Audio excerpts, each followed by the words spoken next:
So here are a few real-world examples of nature-based solutions.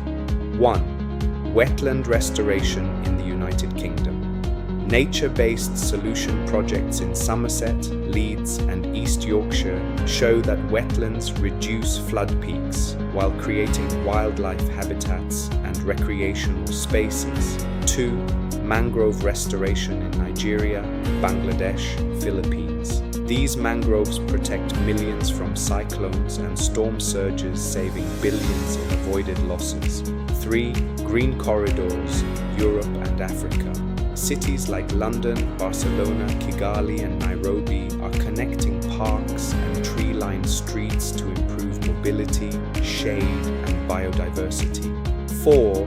Rain gardens and green roofs is another urban nature-based solution that is very beneficial for managing urban heat island effects. Homes and commercial buildings retrofitted with green roofs absorb rainfall and reduce indoor temperatures, making cities more liveable. 5.